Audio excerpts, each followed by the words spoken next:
Welcome back to the Six Pennies podcast. We have all six pennies here today, and we're going to try to make this a weekly segment. We entered it last week and on Thursday, and hopefully every Thursday we'll be able to put out a new pocket change segment. So if you didn't already check out this one, this is where we've collected all of your random questions and comments and suggestions for various topics for us to discuss, and we're just going to touch on a few of them today. So you guys ready? Yep. Yeah, let's do this. All right, so the first question, this is a familiar name. We went through this last week as well, but Derek Lamb has a second question for us, and he asks us to rank the major sports championships for this past year. So as we all know, this past year has been kind of a haven for just all the major sports championships. They've all been amazing as far as championships go. We have the NBA Finals, we have the NCAA Finals, we have the NFL Super Bowl, and the World Series for baseball. So can you guys rank it for me?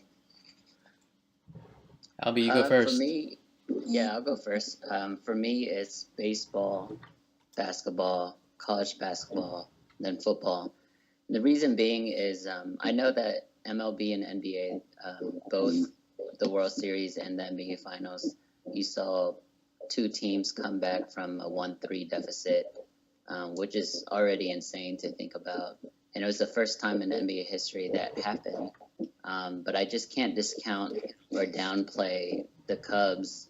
So they not only came back from 1-3, but they also, had to battle the 108-year drought that they've been experiencing. Yeah. I think they went to like 11 World Series and they had lost 9 straight until last year.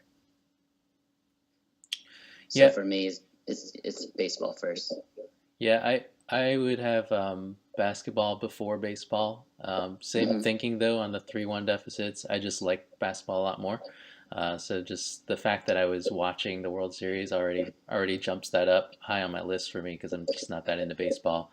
And I'd probably put NFL above NCAA too, just because maybe recency bias. I don't even remember that NCAA game that much. I know it's like a buzzer beater, but the NFL game, the Super Bowl, watching that huge comeback was pretty amazing. Even though I know you guys don't like the outcome. Yeah, so let me ask you this, Timmy. I know where Albert stands on the NBA Finals, obviously, but did you have a horse in the race for any of these major championships? No, I don't think so. Okay. Yeah, I mean, I rooted for the Cubs. That would probably be the only thing. You rooted for the Cubs? Yeah. Sigh. See, that's the thing for me. So a lot of it comes down to which team I was actually rooting for. For the NBA, I didn't want to root for either of them, but by far I had to go for the Cavs over the Warriors. So for me, I have the NBA Finals first as well, and I have the NCAA championship second, just because if you don't remember, it was just Villanova versus UNC, and it was 2 back-to-back crazy shots at the very end, last like 10 seconds of the game. I can't remember the UNC guard right now, but he hit a crazy 3 to tie up the game, and then they went the full court after a timeout and hit a buzzer beater 3 for the championship. So I have baseball third, and the NFL I have last. Super Bowl, I get that it was the greatest comeback of all time and all that. I had so much hope, probably undeserving hope, as always, for Matt Ryan and the Atlanta Falcons. Yeah, I agree with Mock. I mean, football is so low for me. I don't even consider it a comeback, to be honest. I just consider it Atlanta giving away the Super Bowl. I don't think like the Patriots did anything amazing, in my opinion. I know I might be downplaying what they accomplished and what Tom Brady accomplished and James White, but I just think like Atlanta basically gave them all those points. It was so sad and frustrating to watch. The reason why NCAA is number 3 for me is just I'm a huge UNC fan, and that's 100% because of Michael Jordan. And so, yeah, it sucked to watch them lose, and for Roy Williams to just walk off the court and didn't say anything. He did. I don't remember. Yeah. Wow. Okay. So, wait, did you complete your list, Timmy? I know you had NBA first, and then what was after that? Yeah, I did NBA, MLB, NFL, and then NCAA. Okay, I think I NCAA. just didn't have the rooting interest like you guys, and you guys are so biased. That's the only So reason. why were you rooting for the Cubs, Timmy? Just the story, the drought. It was exciting to watch them get it. Isn't it more exciting that the drought continues? No, no. Why would it be more exciting for something that's been 100 years to keep going? That Yeah, doesn't. people don't realize they actually came back from 1-3 themselves. That's pretty amazing. Yeah, I wasn't rooting for the Cubs. I guess if anything, I was going for the Indians. But the best thing to come out of that was my brother lives in Chicago now, and he got to kind of experience that whole bonanza after they won. Like he got as close to Wrigleyville after the game as he could, and he said people were going great. They were doing like trust falls off of light posts and everything. So I'm happy for the city. It's just, man, yeah, I can't believe it. So their second question comes from Chelsea Chen, and she asks, "What are some rules you'd like to change in the NFL?" Albert, go with you first. Okay, sure. Thank you, Chelsea, for the question. As all of you know, NFL stands for No Fun League, and that's because of Roger Goodell. And when he started his reign as commissioner, he just took away all the fun. So it disallowed, celebrations, team celebrations for touchdowns.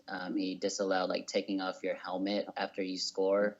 I think you get like an unsportsmanlike penalty, stuff like that. So anything that discourages showing like player personalities and who they are as a person, I really think needs to be changed. So that to me is the biggest difference between the NFL and the NBA. I mean, with the NFL, you're wearing your helmet, yes, but with the NBA, they're so good at not only marketing the player themselves, but because you can see their faces and facial expressions, you kind of have a rooting interest, or you kind of, follow that person. And so the NFL should do more of those things. Yeah, this might be too extreme, but what do you think about what the XFL had in terms of letting players choose whatever they wanted on the back of their jerseys? I think that's honestly, I think that's fine to a certain extent. I mean, you can't have inappropriate stuff because you do have kids and families watching, like TV. Yeah, and like corporate sponsors. But I don't mind. Like even the NBA had a game or two every year where you could choose your name on the back, and that's like Christmas or something. Cool. Like And honestly, that's a good like money grab too. It allows people to buy those jerseys, and it's just more merchandising money for the NBA. And so NFL definitely should do that. And for the NFL, the last like decade or so, there's been no other league that has been as successful. It's like a machine. Right. But we did see this past year ratings fall for the first time, and maybe this could be something good to change it up for them. Yeah, I agree. Timmy, I know you're not as into NFL as probably the NBA, but you have any thoughts about this? Yeah, I mean, I was thinking more in terms of the actual game. I mean, the overarching thoughts that Albie came up with, I think that's definitely true too. Like the NBA in particular does so good about letting its players be on social media and Right. yeah, but for like the actual game itself, I just thought the overtime rules were really crappy in the Super Bowl because it came down to a coin flip, right? It's just if somebody could score a touchdown, then the game's over. I think that sucks. I don't know what the solution is. I know college has it where everybody gets like an equal chance, but I don't know. It just kind of sucks that it comes down to a coin flip. And then the other one that I don't really get is pass interference. I just don't get how like that can swing like a 40 or 50-yard penalty just assuming that the person would catch the ball every time. Like there should be some sort of a maximum yardage or something for the pass interference calls.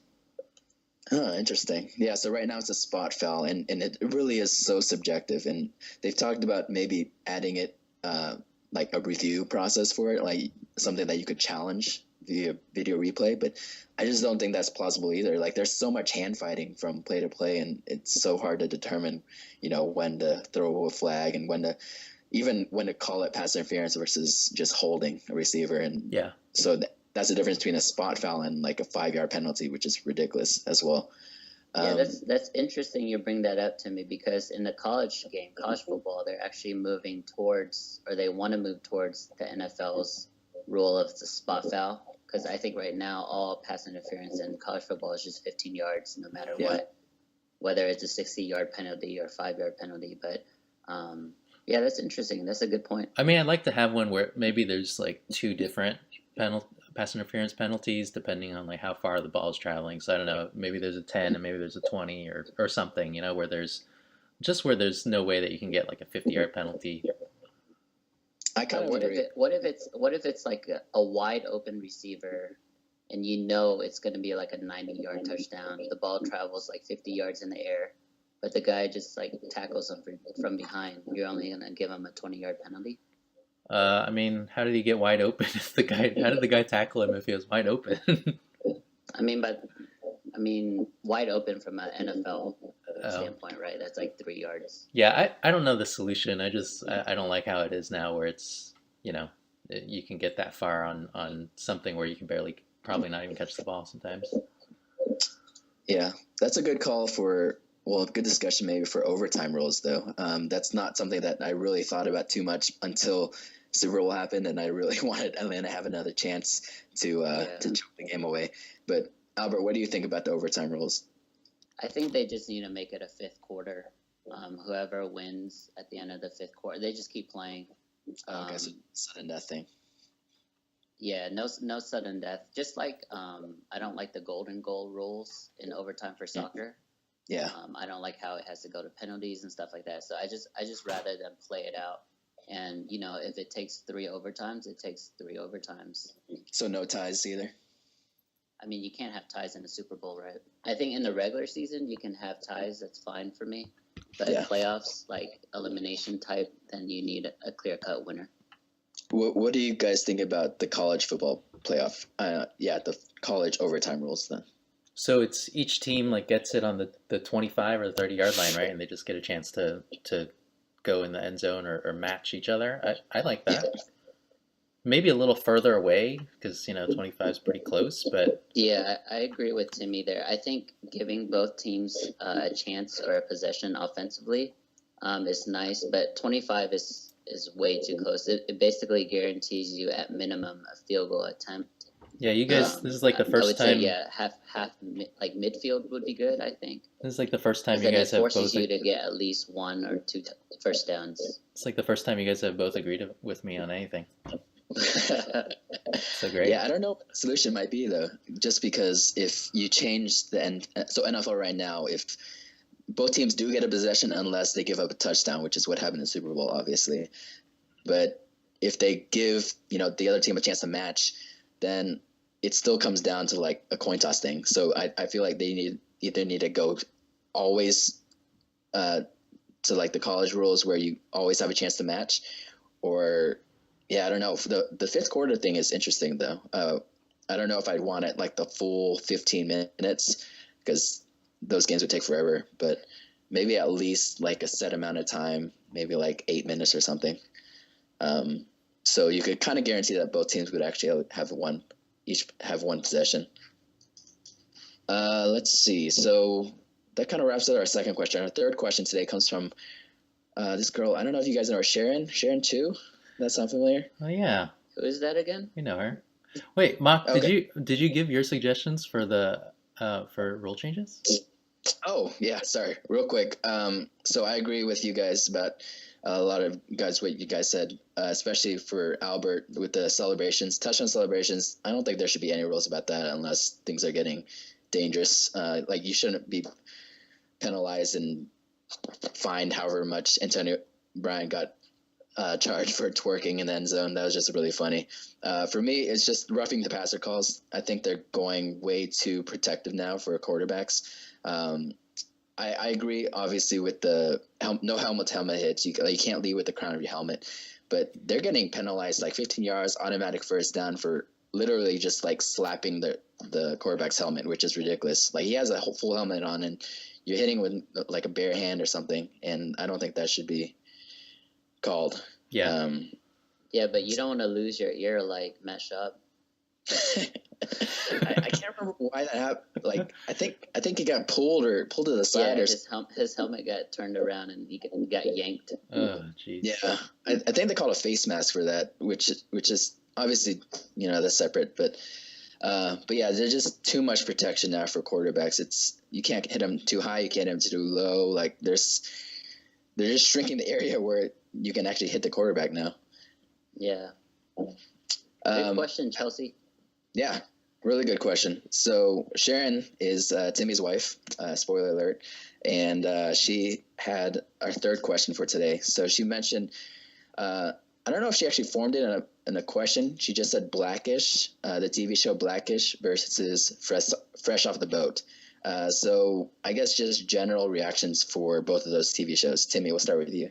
Well, I mean, first of all, I don't think Sharon will ever hear this because she hasn't listened to a single podcast. But I'll tell her about it. I'll tell her about what we say. I think she's still hung up about not knowing what the prize was for our last giveaway. So maybe we need to reveal that beforehand, get more responses. Anyway, I think she asked that because we've been watching Blackish lately the past couple months and been rewatching really them. Well, or we just actually started it probably a couple months ago, and we watched I think season 2, and then we went back and watched the first season just recently. So I think just between the two, I don't think it's any contest. Blackish is just so much better.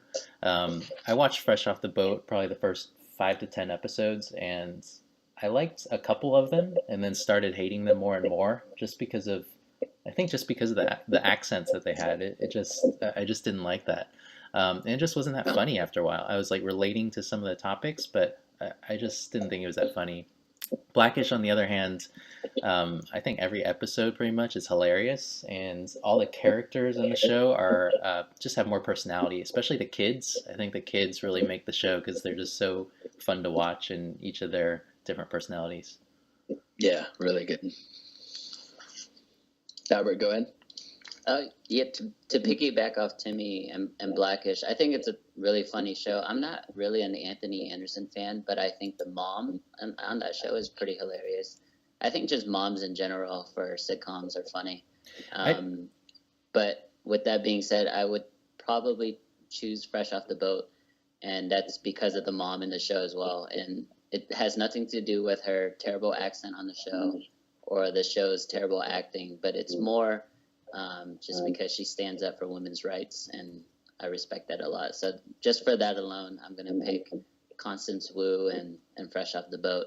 I don't think it's very funny as a show. I don't think the narration is great, but I will say the main kid in it, I forgot his name, but he's into like Orlando Magic, and he's into hip hop culture and stuff like that in the 90s, and that's very, very reminiscent to how I grew up. So true. It was applicable to me, and I could relate to it. So, I mean, good stuff.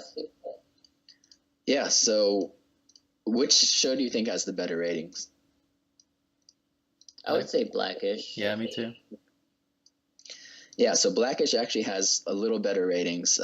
They get, in terms of viewership, they get about 5.27 million. An episode, versus Fresh Out of the Boat, they get about 1 million less, like 4.16. But the interesting thing is on IMDb and Rotten Tomatoes, all that stuff, or maybe not Rotten Tomatoes, but IMDb and TV.com, Fresh Out of the Boat actually has a lot better ratings there. Really? Yeah. Fresh Out of the Boat is an 8 out of 10 on IMDb and 8 out of 10 on TV.com. And Blackish is like 7 and a 5 on TV.com. I have a question. Have you ever rated anything on either of those sites? No. I have. Oh, really? Okay. I give all Tom Cruise movies 5 or 10 out of 10. Okay. And I gave Breaking Bad 10 out of 10 because they were second place one time on like the top rated TV shows, and then I made sure they would go back up to first place. Yeah, I don't know about those ratings, but I mean, Blackish has all the Emmy nominations. It's like nominated for Best Actor, Actress, and Comedy Series. So I don't think it's close. Mock, who do you like more? I definitely like Blackish more. Blackish to me right now is a top 3 TV show, and Whoa. yeah, What are fresh your off. other top? What It's are top your three. I other mean, top isn't two it's shows? basically top one because nothing's good on TV anymore, right? Wait, Uh, what are West- yeah? What are your other Westworld, two? Westworld and This Is Us Oh, are 1 and 2. Westworld. Come on. Westworld. Yeah, and then Blackish is Gross. easily 3. It's just I still watch Fresh Off the Boat now, just when I have time. But I feel more obligated to more than anything else. I mean, Blackish, I enjoy every episode. I laugh out loud every episode, and it's just really well written. Better character development. You guys are right. The kids, if you're just comparing like kid talent level from an acting standpoint, I think it's no contest. But I do wonder if why Blackish is that much more successful, at least in our eyes, or me and Timmy's eyes. Do you guys think it's like a recency thing in terms of not recency bias since they're both on now currently, but since Blackish kind of is, it takes place right now, current day, and talking about really current issues versus Fresh Out of the Boat, it's more of a obviously set in like the 90s, very nostalgic factor. What do you guys think? I never thought of that as being a factor for the shows, but it could be something. I I just think like it's just better made and it's funnier. I just think that's all there is to it. It's the show itself is better, the acting and the writing. Um, yeah, I don't know. Albie, you loved that era apparently. Did you like Fresh Off the Boat more because of that? Yes, I mean I don't want to bring race into this, but I'm gonna bring race into this. No, let's. Do you think Blackish has more viewers because there's more black people than Asian Yeah, people? I would think so. And then my follow-up question to that No. is out of the out of the 4 million people that watch Fresh Off the Boat, how many of those do you think are Asian or See, Asian American? I think that's completely separate. So Fresh Out the Boat, it comes off as just an Asian show, I feel like. And Blackish, I feel like it's more of a family show. Like I feel like anyone could be interested in Blackish. And Fresh Out the Boat, like, man, It's more of a niche. No, but Yeah. every episode of Blackish it like starts out with Anthony Anderson talking about something that black people do. And I think it's definitely there's a lot of family aspects, but they are talking about like the black culture. So you're Yeah. saying Fresh Off the Boat would be more successful if it was called Asianish? I don't know. But Blackish I do want to get into one thing. Let me get into one thing. Mock, you said earlier that you feel obligated to watch Fresh Off the Boat. What do you mean by that? just from, an Asian American male standpoint, Okay. I feel like, well, that's why I started watching a show at least. Like, Yeah. if, like, I would have started if I wasn't Asian, I feel like, Yep, me Mhm. too. Well, Yeah, I And that's pretty Blackish, I caught on interesting. late. Yeah, Blackish, I caught on late, but I'm like recommending it to everyone. I feel like it's really good, and it's not just about race. Like, I don't know, it's kind of hard to describe. I think they're both trying to be in the same genre, but Blackish just is doing it a lot better. I have one last question. Do you guys know how old Constance Wu is? And if not, how old do you think she is? I don't know how old she is. What would you I would guess? assume the reason why you're asking that is because she's a lot older. I'd say 39. What? No, hold on.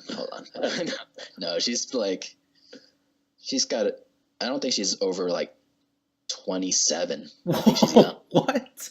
You guys are so different. No, She's really young. Is she really young? she's What right. is it? She's in the middle. She's 34. 34. Oh wow. Okay. So she's our age. Yeah, None of us are 34 at all. we're in the same range now. Okay. But yes, I do agree with your earlier comment about her Twitter presence and just her activism. We're talking about Constance Wu. It's really respect that a lot. But yeah, anything else to kind of wrap up? Nope. All good. No, I think we're good. We appreciate the question from Derek, Chelsea, and Sharon. Yeah, thanks guys. Be sure to throw us a like on Facebook at Six Pennies Podcast and follow us on Twitter at Six Pennies Pod. Thanks guys.